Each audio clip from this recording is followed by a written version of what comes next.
চণ্ডীপাঠ ও দেবী বন্ধনার মধ্য দিয়ে নারায়ণগঞ্জে মহালয়ার শুভ সূচনা অনুষ্ঠিত হয়েছে। আধ্যাত্মিক, পারিবারিক ও সংস্কৃতির গুরুত্ববাহী দিন, যা দুর্গাপূজার আবহ তৈরি করে, মা দুর্গার আহ্বানের মাধ্যমে নতুন আনন্দের সূচনা ঘটায়। রোববার ভোর থেকে নগরীর আমলাপাড়া সার্বজনীন পূজা উদযাপন কমিটির উদ্যোগে অসুর বিনাশী দেবী দুর্গার আগমন বার্তা ও মহালয়ার পূর্ণলগ্নে পিতৃপক্ষের অবসান ঘটিয়ে দুর্গা দেবী মর্তলোকে আসবে। ভোর থেকে নগরীর আমলাপাড়া সার্বজনীন পূজা উদযাপন কমিটির এই মহালয়ের এই আয়োজনে বিভিন্ন এলাকা থেকে ভক্ত ও অনুরাগীরা অংশগ্রহণ করেন। এ সময় উপস্থিত ছিলেন আমলাপাড়া সার্বজনীন পূজা উদযাপন কমিটির সভাপতি প্রবীর কুমার সাহা।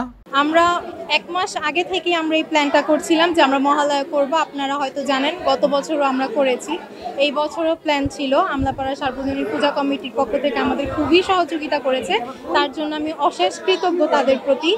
এটা আসলে আমার একার প্রাপ্য নয়, আমার টিমের প্রত্যেকটা খুদে সদস্য থেকে যত গানের মানুষ আছে, যত অভিনয়ের মানুষ আছে, যত নাচের মানুষ আছে, প্রত্যেকে অক্লান্ত পরিশ্রম করেই একটা অনুষ্ঠান প্রেজেন্ট করতে পেরেছে আপনাদের সামনে।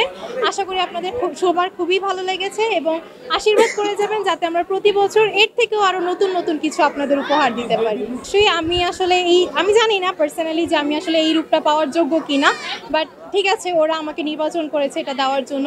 আমি এটাও জানি না আমি আসলে আপনাদের সামনে দুর্গা মার সম্পূর্ণ রূপটি প্রকাশ করতে পেরেছি কিনা, কারণ তার মহামায়া রূপ কেউই আসলে প্রকাশ করতে পারে না, তিনিই আদ্যাশক্তি। তার হয়তো কিছুটা আমি প্রকাশ করতে পেরেছি, কিন্তু সম্পূর্ণ আসলে কারো পক্ষেই সম্ভব না। এই রূপে নিজেকে প্রকাশ করতে পেরে সর্বপ্রথম খুবই আনন্দিত, কারণ মা কালীর যে রূপটা সেটা সবাই করতে চায় না এবং করতে ভয় পায়, সেখানে আমাকে করতে দিয়েছে তারা, তাদেরকে অনেক ধন্যবাদ।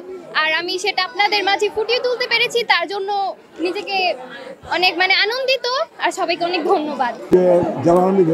আপনারা জানেন যে আমলাপাড়া সবচেয়ে একটি ঐতিহ্যবাহী দুর্গা উৎসব, সেখানে আজকে আমরা এই যে মহালয়া দেবীর যে আগমন, সেই আগমনী বার্তায় কিন্তু আজকে আমাদের এই শিশু কিশোর, আমাদের ছেলেমেয়েরা তারা আজকে এই অভিনয়ের মাধ্যমে তারা উপস্থাপন করেছেন। আপনারা জানেন যে অশুভ শক্তিকে পরাজিত করে দেবী কিন্তু এই মর্তে ফিরে আসেন, অর্থাৎ দেবকুল থেকে উনি মর্তে আসেন, সেই মর্তেরই কিন্তু আজকে এই আগমনী বার্তা এই মহালয়া।